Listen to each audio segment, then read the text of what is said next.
everybody. Today we are going to see about the strategic control system under strategic management. Introduction to the strategic control system, where we are going to see how we are going to achieve the goals that we have ensured and that we have planned, and the monitoring process what we will be carrying out to have a long-term goal, right? Then defining strategic control, it basically, when you see it is of three categories, you can split it into. So it is monitoring progress, identify deviations, and take corrective actions. So it actually first it monitors the progress, what all you have planned to achieve the goals, what is the vision that you have framed, and how you are going to reach it, and what all the steps that you have planned are to be identified.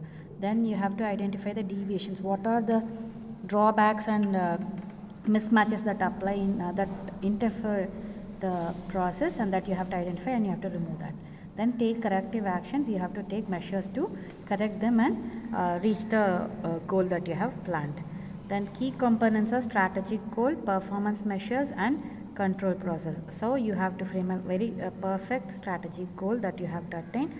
Then what are the measures that you're going to perform in the process. Then how you're going to control the deviations. Then aligning control system with strategy. First, the base for everything is action and plan that you are planning to do. You have to place a very good fundamental base. Then you have to find the goal that you want to achieve.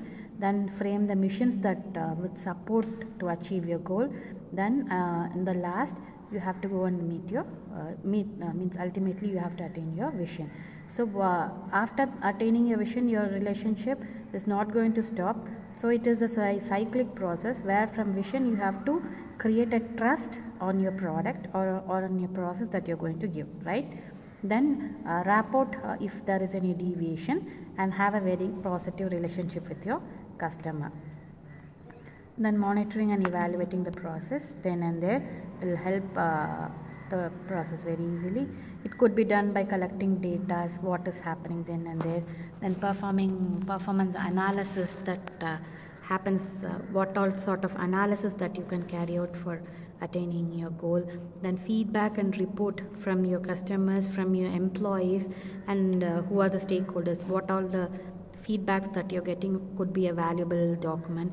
Then decision making, you have to decide which one is the opt one, and you have to imply in your means process, right? So adaptive and flexible control framework, in that you have to plan a scenario to have a long-term goal, and you should have a continuous monitoring then and there, and early warning systems before doing anything. Just have a precautionary measures to perform any action. Then rapid response and capability, if something happens unexpectedly, you have to handle it at the point, right? And challenges in implementing strategic control, resistance to change from employee side or from the customer side. Something new is there, and nobody is ready to accept change, but nothing is constant except change. That is also to be considered here.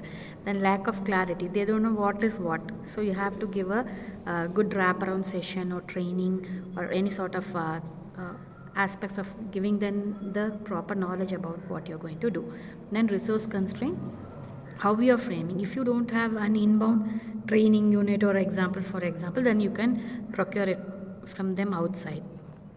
Conclusion and recommendation, set a clear goal, track performance, provide feedback, and be adaptive to accept change. Thank you for giving me an opportunity. Thank you, everybody.